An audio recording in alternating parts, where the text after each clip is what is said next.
네, 반갑습니다. 제가 드림센터에 있을 때요, 한 아이가 저에게 조용히 다가오더니만 이찬수 목사님이시죠? 하고 인사를 하는 거예요. 그래서 제가 곰곰이 생각을 해봤어요. 어디 포인트를 보고 이찬수 목사님을 닮았다 그러지? 제가 아무리 생각해봐도 닮았다는 생각을 안 들었거든요. 그런데 어느 날 이렇게 옆으로 싹 지나가는데 거울에 비춰진 제 모습을 보고 제가 깜짝 놀랐어요. 진짜 이런 모습 때문에 닮았다 그러는 거구나, 이런 생각이 들었거든요. 더 놀란 것은 이찬수 목사님 어머님이 미국에서 오셨습니다. 저희 어머님을 보는 것 같았어요. 너무 닮았더라고요. 저도 저희 어머님을 닮았거든요. 그래서 그런 거구나. 근데 이제 겉모습은 닮기가 쉽잖아요.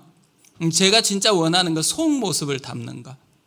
목사님처럼 저도 이렇게 생각하고 목사님처럼 말하고 목사님처럼 살아가면 참 좋겠다, 이런 생각을 참 많이 했습니다. 개척하고 나가서 있을 때보다 더 많이 생각한 것 같아요. 이럴 때 목사님 어떻게 했었더라? 이런 생각 참 많이 했었거든요. 근데 이런 지점이 참 좋은 거라고 생각을 합니다.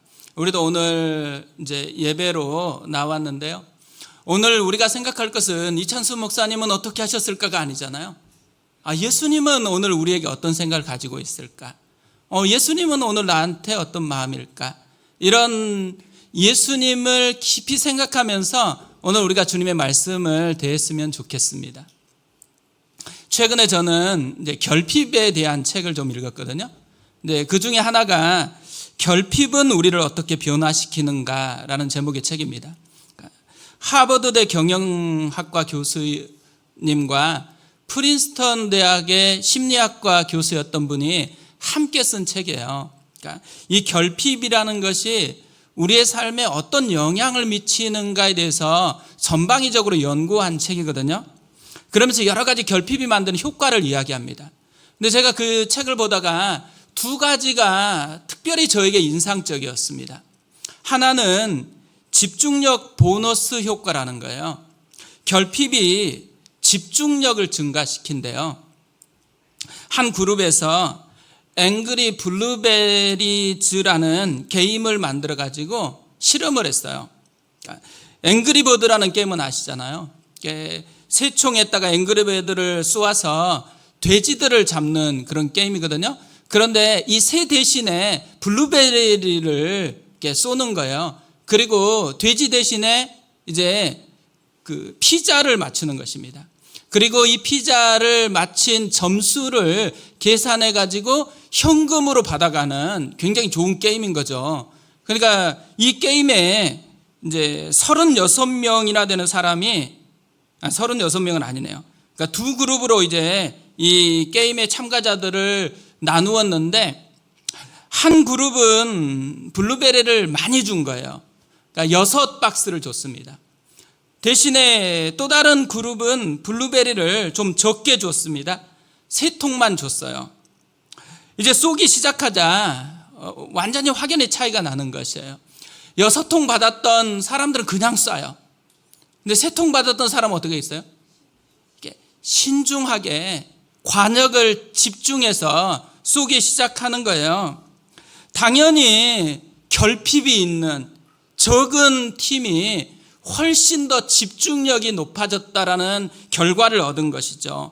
그래서 이런 집중력이 높아지는 현상을 집중력 보너스 효과라고 이름을 붙였습니다. 이번 주간이 청소년부 아이들, 특히 중학생, 고등학생들이 시험이 있었거든요.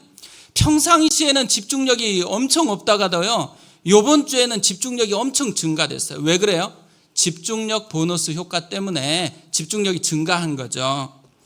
그리고 또 하나 인상 깊었던 것이 대역폭 축소 효과라는 것입니다. 2차 세계대전 중에 미네소타 대학교에서 실험을 했어요. 아사 직전에 있는 사람들의 건강을 회복시킬 방법을 찾아가는 그런 연구였거든요. 36명이 참가를 했습니다. 그들을 장기간 굶겨요. 그리고 새로운 음식을 섭취할 때마다 어떤 반응이 일어나는지를 연구를 하는 거예요. 당시에 이 참가자들이 점심 식사하는 그 모습을 이렇게 묘사를 했어요. 사람들은 배식이 늦어지기라도 하면 참지 못했고 자기 음식에 강한 소유욕을 드러냈다. 대부분 말이 없었고 오로지 음식을 먹는 데만 집중했다. 특정 음식을 꺼리는 편식 습관은 완전히 사라졌다. 모든 음식을 조금도 남기지 않고 모조리 긁어 먹었다. 그리고 마지막에는 혀로 식판을 싹싹 핥았다. 그러니까 얼마나 배고팠으면 이렇겠어요. 배고픈 사람이 하는 자연스러운 모습입니다. 그런데 이 실험은요, 여기에서 끝나는 게 아니에요. 이 실험에 참가했던 실험자들이 어떤 변화를 겪었는지를 이제 살펴보는 것이 이 실험에 보다 초점이 있었거든요. 그런데 이 실험에 참석했던 사람들에게는요, 정신적인 굉장히 큰 변화가 있다는 게 발견이 됐습니다. 이들은 지역 식당에 들어가기만 하면 메뉴판에 굉장히 관심을 갖는 거예요. 그리고 이들은 요리책에 굉장히 관심을 많이 갖는 것입니다. 원래 굉장히 공부를 잘하는 사람이 있었어요. 그래서 미래가 굉장히 다른데 영역으로 가면 되는 사람이었는데 이 친구가 갑자기 이 실험 후에는 요리에만 관심을 가지는 거예요. 그래서 그 좋은 재능이 좀 썩히게 되는 이런 일들도 생겨나게 됐어요. 그런데 한 참가자는 이렇게 이야기를 했습니다. 이 실험으로 인해 내 인생에서 음식만이 유일하게 중요한 것이 되어버렸습니다. 그로 인해 인생이 지루해졌습니다. 영화관에 가서도 남녀가 애정을 나누는 장면에는 전혀 관심이 끌리지 않는데 등장인물이 음식을 먹을 때면 눈이 번쩍 뜨이고 그 사람들이 무엇을 먹는지에만 집중하게 되었습니다. 어떤 종류의 결핍을 경험하게 되어졌을 때 충족되지 않는 그 필요를 강력하게 추구한대요. 그러다 보니까 집중력이 굉장히 강해지는 거죠. 근데 문제가 여기서 생기는 거예요. 결핍은요, 결핍과 관련된 요소에만 집중하도록 우리의 인식 자원을 극단적으로 제한하면서 우리의 인식의 대역폭을 굉장히 축소시켜 버린다라는 거예요. 그래서 더 중요한 것이 옆에 있는데 그걸 보지 못하게 만들어 버린다라는 거죠. 왜 제가 서론으로 이런 결핍에 대한 이야기를 하냐면요, 오늘 말씀에도 결핍을 가지고 있는 한 여인이 등장하기 때문에 그렇습니다. 그녀는 사마리아 여인입니다. 우리가 너무 잘 아는 본문인 거죠. 비록 이름은 나오지 않아요. 그런데 한 가지 특징을 우리에게 알려줍니다. 정오에 물을 기르러 왔다. 6절에 이렇게 되어 있어요. 거기 또 야곱의 우물이 있더라. 예수께서 길 가시다가 피곤하여 우물 곁에 그대로 앉으시니 때가 6시쯤 되었더라. 오늘 말씀을 보면요, 예수님과 여인이 만났던 시간을 집중하고 있어요. 그러니까 시간이 굉장히 중요하다는 것이죠. 6시입니다. 그러니까 6시는 우리나라 시간으로 환산하면 정오예요. 우리나라도 지금 여름철에 정오에 어디 가서 운동하려고 하면 엄청 더워서 할 수가 없거든요. 근데 이스라엘은 우리보다 훨씬 더워요. 이 더운 지역에서 정오에 물을 기르러 왔다라는 거예요. 뭘 얘기하는 거예요? 뭔가 사연이 있다라는 것을 우리에게 암시해 주는 거죠. 그녀의 사연은 무엇이었을까요? 18절에 그녀의 사연을 이렇게 이야기합니다. 너에게 남편 5이 있었고 지금 있는 자도 내 남편이 아니니 내 말이 참되도다. 지금 시대도 남편 5이 있다 쉽지 않거든요. 우리 지금 남편 5인 분 한 분도 안 계시잖아요. 근데 이 시대예요. 이 시대인데 남편이 5이었을 뿐만 아니라 지금 6째 남자하고 살고 있다라는 거예요. 뭘 얘기해? 평판이 별로 안 좋아요. 그러다 보니까 다른 사람의 시선을 피해서 할 수 없이 남들이 이동하지 않은 정오의 물을 기르러 왔다라고 이야기를 하는 것이죠. 왜 이분은 이런 어려운 선택을 하는 이런 형편에 빠지게 됐겠어요? 그러니까 사랑에 대한 깊은 결핍이 있다라는 것을 우리가 알 수 있죠. 이 결핍을 채우려고 그녀는 남자에게 집중을 했습니다. 이 남자가 채워줄 줄 알았는데 이 남자가 채워주질 않아요. 갈아요. 또 다른 남자하고 조금 괜찮은 것 같았는데 또 채워지질 않아요. 또 갈아요. 이렇게 하면서 지금 6번째 남자하고 살고 있다라는 거예요. 그럼에도 불구하고 채워졌을까요? 채워지지 않는 채로 지금 목마른 이 여인이 물을 뜨러 나온 거죠. 그러니까 어느 면에서는요, 그녀가 지금 남자에게 집중을 하게 되면서 대역폭이 굉장히 좁혀졌습니다. 그래서 과도하게 사람을 피하는 데만 집중을 해요. 그래서 지금 이렇게 더운데도 물을 기르러 나왔다라는 거죠. 저는 이 여자를 묵상하는데 파스칼이 팡세에 쓴 말이 생각이 나더라고요. 모든 사람의 마음에는 하나님이 만드신 하나의 공간, 즉 공백이 있다. 이것은 어떠한 피조물로도 채울 수 없고 오직 예수 그리스도를 통하여 하나님만이 채워주실 수 있는 공백이다. 근데 어거스틴도 비슷한 말을 했거든요. 우리가 아마 많이 한 번 정도는 들어봤을 거예요. 사람에게는 하나님이 아니면 채울 수 없는 마음의 빈 공간이 존재한다. 뭘 얘기하는 거예요? 그녀만 결핍을 가진 것은 아니라는 거예요. 모든 사람이 하나님을 떠나는 순간부터 결핍을 안고 살아갈 수밖에 없었다라는 거죠. 그러니까 오늘 우리도 결핍을 가지고 있을 것입니다. 결핍이 있기 때문에 오늘 이 자리에 기도하려고 또 나온 것 아니겠어요? 결핍의 영향력 아래 살아가는 삶, 이것이 그녀가 우물가에 나올 때 모습이었어요. 감사한 건 뭐냐면 그녀의 인생이 여기서 끝이 아니라는 거예요. 이것이 그녀의 인생을 소개하는 인생 1절입니다. 아직 2절이 남아있는 거예요. 그녀의 인생 2절은 그녀가 돌아갈 때의 모습이 우리에게 어떤 모습일지를 보여줘요. 요한복음 4장 28절에서 30절까지 이렇게 되어 있어요. 여자가 물동이를 버려두고 동네로 들어가서 사람들에게 이르되 내가 행한 모든 일을 내게 말한 사람을 와서 보라. 이는 그리스도가 아니냐 하니 그들이 동네에서 나와 예수께로 오더라. 그녀의 인생 2절은 물동이를 버려두고 감격해서 마을로 들어가는 것으로 시작합니다. 그러니까 사람의 시선을 피해서 정오에 물을 들어왔던 그녀가 사람들 앞에 당당하게 서서 자기 체험을 이야기하고 있어요.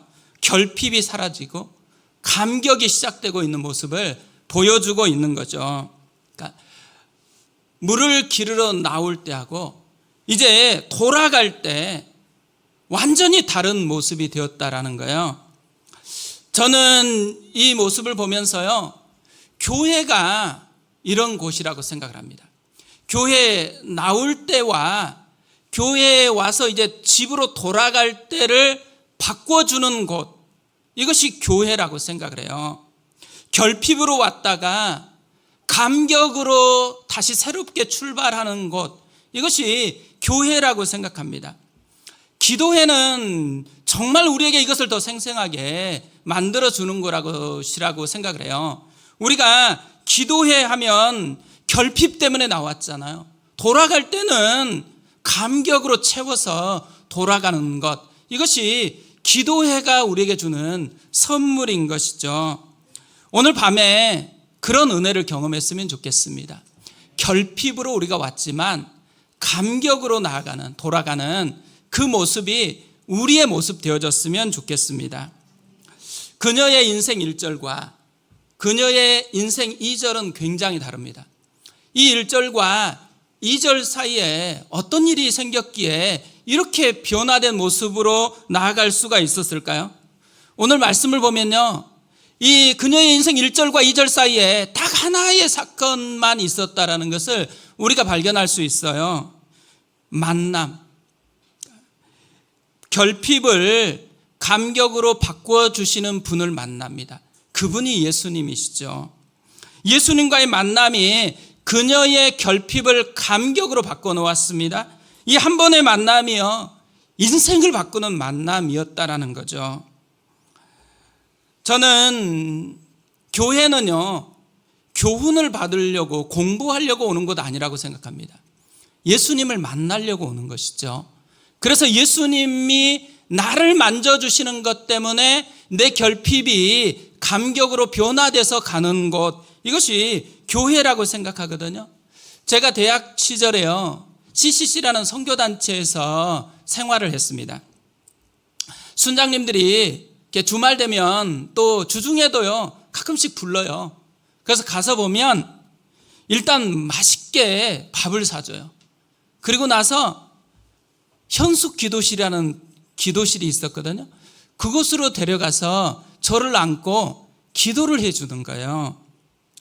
저는 그분들을 통해서 교회는 배우는 것이 아니고 만나는 거구나, 예수님의 사랑을 만나는 거구나, 이것을 깊이 경험하게 되어졌습니다. 교회에서 우리가 사람들 보면 뭘 잘했으면 좋겠다라는 생각이 들잖아요. 이것도 좀 했으면 좋겠고, 이것도 좀 해봐라, 말씀도 좀 봐라, 기도도 좀 해봐라. 그런데 이거보다 훨씬 중요한 것은요, 그분들에게 예수님을 보여줘야 돼요. 내가 만난 예수님이 날 사랑했으면 나도 그 사랑으로 대해줘야 되잖아요. 그러면 우리를 통해서 예수님을 만나게 되어집니다. 저는 교회는 그런 곳이 되어야 된다고 생각합니다.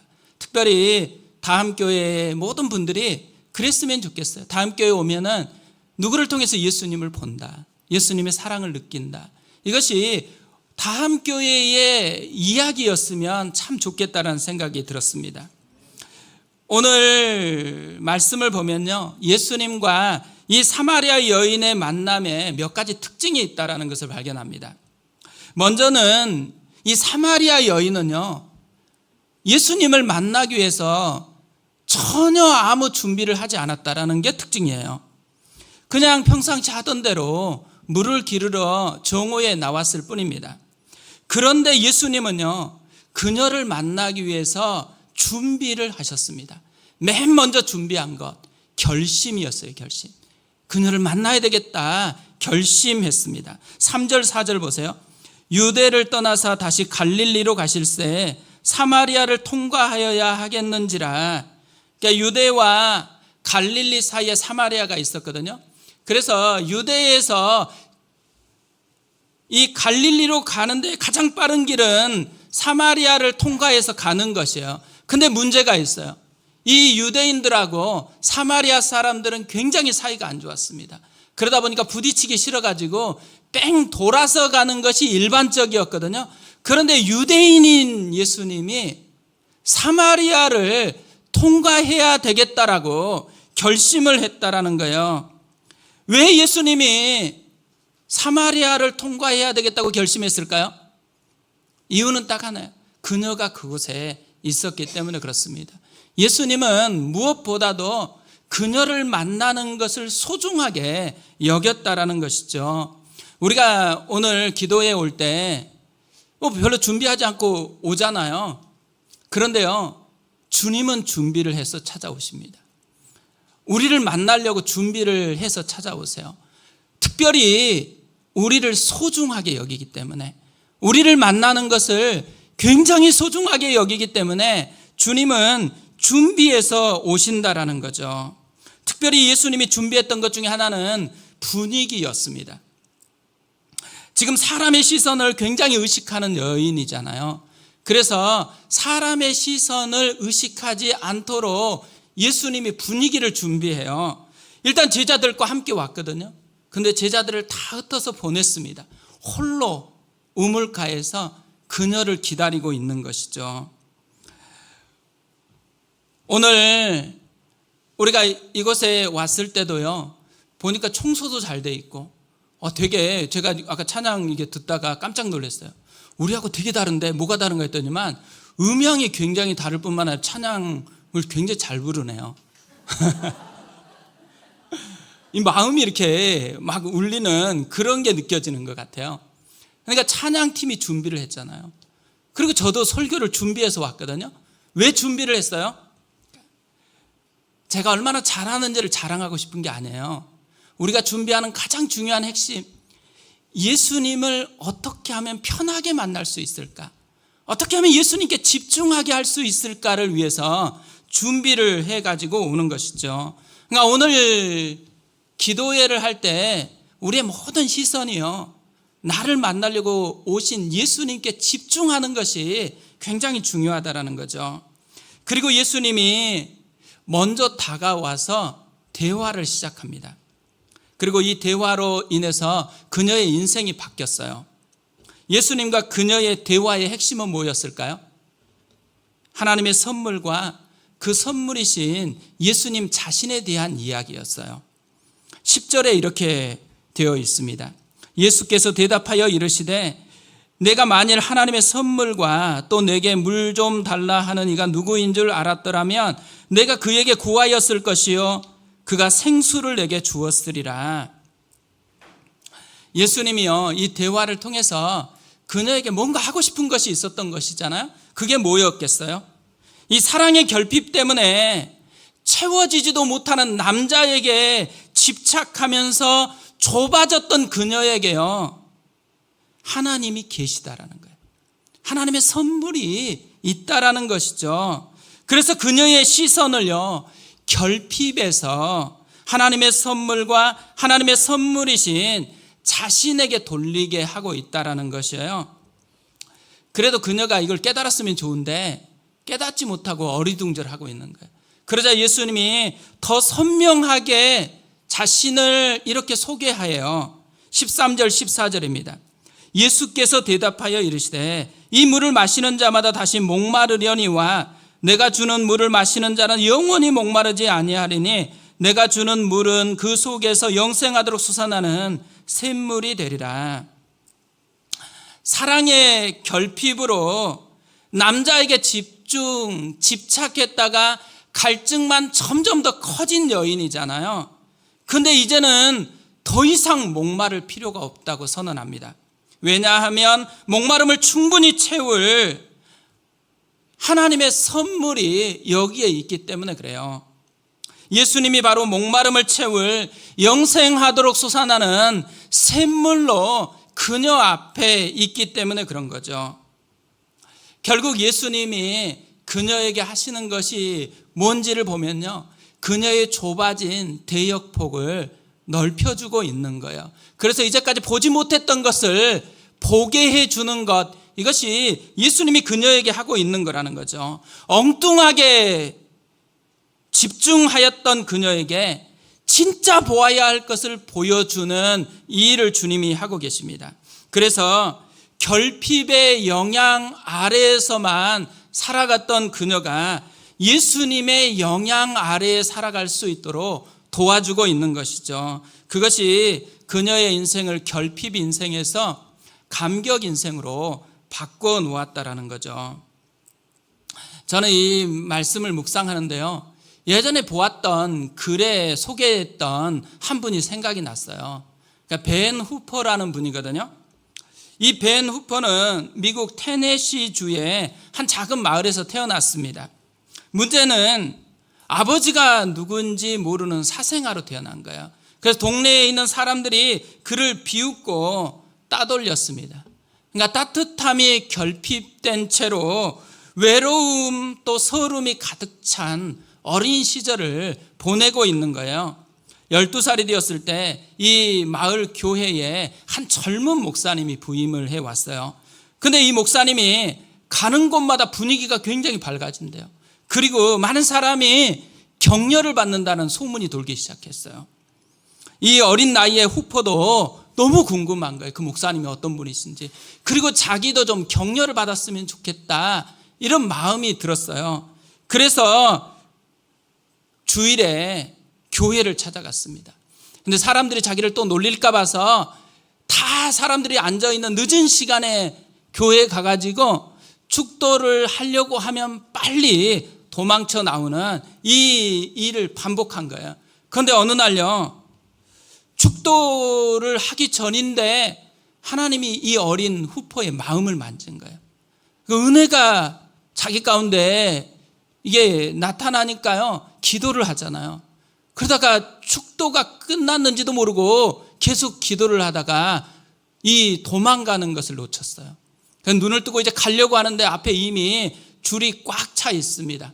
그리고 한 사람 한 사람 목사님이 악수를 하면서 인사를 나누는 거예요. 할 수 없이 이 사람들의 틈에 끼어서 이제 걸어가는데 이 후퍼 차례가 된 거예요.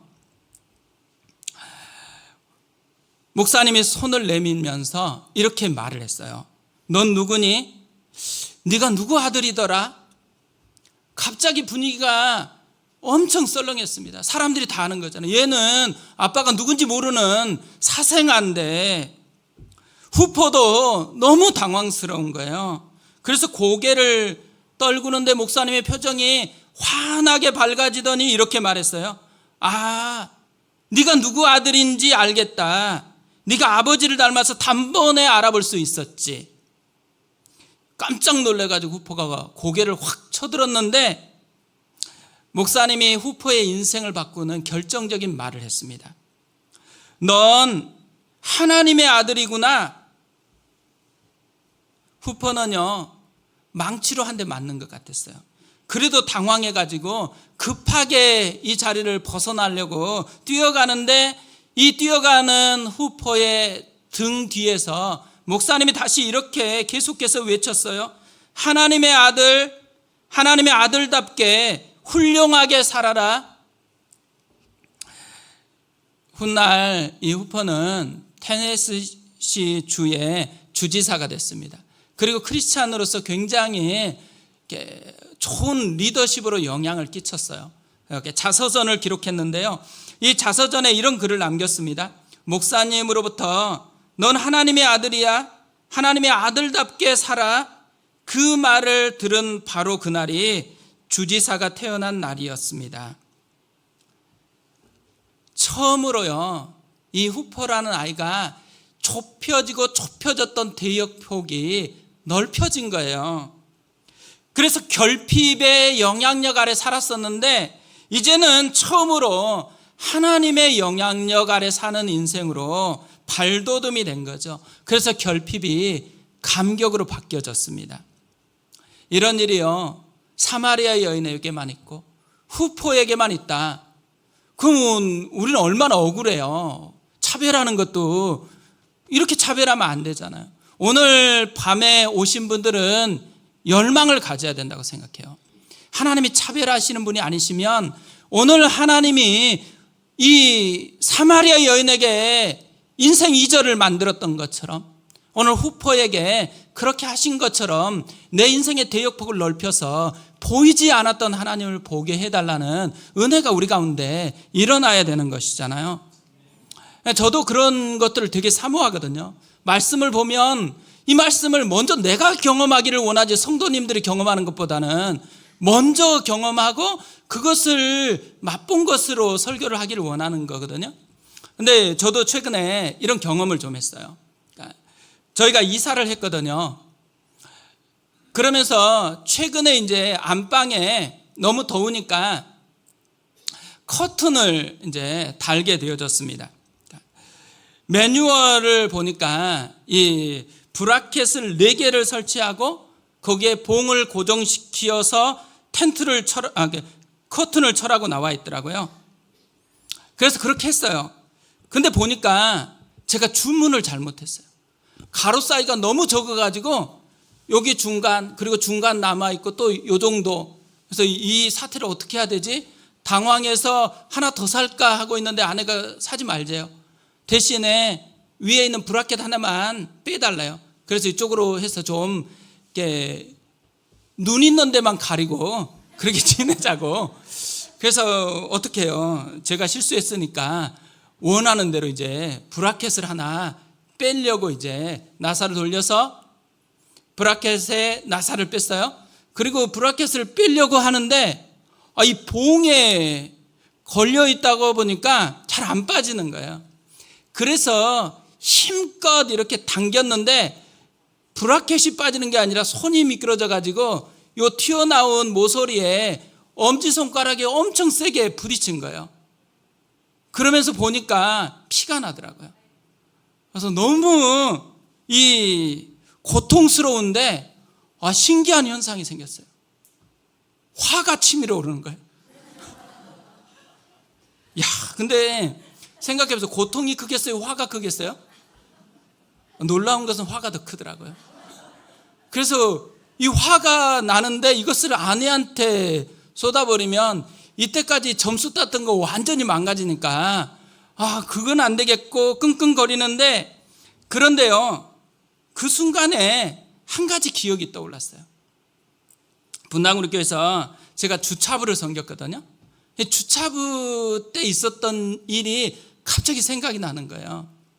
이 주차부 교육자는요, 이게 무전기로 목사님 좀 와달라고 하면 엄청 뛰어가잖아요. 그럼 무슨 일이겠어요? 칭찬받는 게 아니더라고.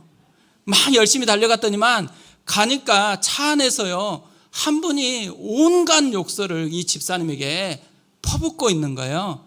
이 나가는 출구를 막고서. 제가 도착하자마자요, 이 집사님이 목사님 오셨습니다 하고 싹 빠지는 거예요. 그래서 저를 밀어넣었어요. 당황스러운데, 그런데 보니까 그래도 목사라는 말을 듣는 순간 이분이요, 육두문자는 조금 빠졌어요. 근데 욕을 계속해요. 15분 욕을 계속 하는데, 근데 제가 어떻게 해야 돼요? 생글생글 웃으면서 죄송하다고 이렇게 얘기했더니만 이제 짜증을 내면서 가셨거든요. 그런데 집사님이 저를 이렇게 관찰했다가 좀 놀라셨나 봐요. 그리고 와서 물었어요. 아니 목사님, 어떻게 그렇게 웃으면서 대할 수 있어요? 저도 그런지 잘 몰랐어요. 그래서 그래요? 그러면 생각해 보니까요, 제가 그 순간에 예수님만 생각하고 있었거든요. 이 욕을 막 해야 되는데 욕은 그냥 이렇게 듣고 이쪽으로 보내고요, 예수님이 십자가에서 욕을 먹었던 거. 예수님이 내가 들어야 될 욕을 예수님이 다 듣고 있었는데, 예수님이 채찍에 맞았던 거, 내가 맞았어야 될 그 채찍을 예수님이 다 맞으셨는데, 그리고 조롱받은 거, 수많은 사람이 조롱한 거, 그건 내 죄 때문이었는데, 예수님을 계속 생각하니까요, 욕이 욕으로 안 들리는 거예요. 예수님을 느끼게 해주는 어떤 장치처럼 느껴가지고 저 욕이 굉장히 기쁘더라고요. 그리고 또 하나는요, 내가 예수님도 나를 대신해서 그렇게 했는데 나도 교회를 위해서 이렇게 욕을 먹을 수 있는 특권을 내가 얻었다고 생각하니까, 다른 교육자들은 전혀 경험할 수 없는 이 놀라운 이 현장에 내가 있는 거구나 생각하니까 뿌듯해지는 이런 부분이 생각이 나는 거예요. 그러면서요, 이 고통스러웠던 이것을 좀 참고서 다시 예수님의 십자가를 생각한 거예요. 근데 되게 신기한 것은요, 십자가를 생각하는 그 순간에 고통에 집중했었던 제 시선이요, 그리스도께로 향하는 거예요. 그러면서 고통이 만들어내는 영향력이 아니고 예수님이 만드시는 영향력을 제가 경험하게 되어지는 것입니다. 그러면서 너무 감사한 거예요. 그러니까 아내가 처음에는 이 화를 내는 것 같은 표정이었는데 조금 있으니까 달라지니까 되게 위로를 또 많이 해주더라고요. 근데요, 우리 삶에요, 어느 것에 집중하면 그 집중이 만들어내는 대역폭을 좁게 하는 현상이 있습니다. 우리 곁에 하나님이 없어서가 아니고 대역폭이 너무 좁아지니까 하나님이 안 보이는 거예요. 주님은 내가 항상 너와 함께 한다 약속했잖아요. 그러면 우리가 매일 일상에서 발견할 수 있어야 되는 게 뭐예요? 함께 하시는 주님이죠. 또 주님이 함께 하시는데 십자가에 못 박힌 그 손으로 함께 합니다. 우리를 사랑하는 흔적을 그대로 가지고 와서 우리와 함께 해요. 그런데 우리의 대역폭이 너무 좁아져서 내 고통, 또 내 결핍, 이런 것만 보는 거예요. 주님은요, 그런 우리의 마음눈을 만져서 내가 여기 있다, 하나님의 선물인 내가 너 옆에 있다, 다시 말씀하는 거죠. 그래서 대역폭을 넓혀서 우리가 이런 현실이 주는 영향력 아래 살지 않고 하나님의 사랑이 만드는 영향력 아래 살아가도록 이끌어 주신다라는 거죠. 저는 이 표현을 되게 좋아합니다. 현실에 아무 영향도 미치지 못하는 믿음은 망상이다. 신앙은 장식이 아니라는 거예요. 신앙은 우리 삶에 실제적인 영향을 끼치는 무기입니다. 오늘 밤에 기도하실 때 이 실제적인 영향을 끼치려고 우리에게 다가오신 예수 그리스도, 우리는 아무 준비 안 했어도 우리를 만나고 우리의 결핍을 감격으로 바꿔주기 위해서 찾아오신 그리스도께 집중했으면 좋겠어요. 그리고 그분을 힘입어서 우리가 돌아갈 때는 인생 1절이 아니고 인생 2절로 살아가는 그런 은혜가 우리 가운데 충만했으면 좋겠습니다. 우리 이 말씀을 붙들고서 오늘 찬양하고 기도했으면 좋겠는데요. 오늘 찬양은 나의 하나님이라는 찬양입니다. 요즘에 자주 부르게 되어지는 찬양인데요. 이 하나님의 고백, 나의 사랑, 너는 어여쁘고 참 귀하다. 어느 보석보다 귀하다. 내가 사랑스럽지 않을 때 너를 온전히 사랑하고 너와 함께하려 내가 왔노라. 사마리아 여인에게 다가왔던 예수님의 마음입니다. 오늘 기도회에 찾아오신 예수님의 마음이거든요. 예수님의 마음을 생각하면서 우리 찬양하고 기도했습니다.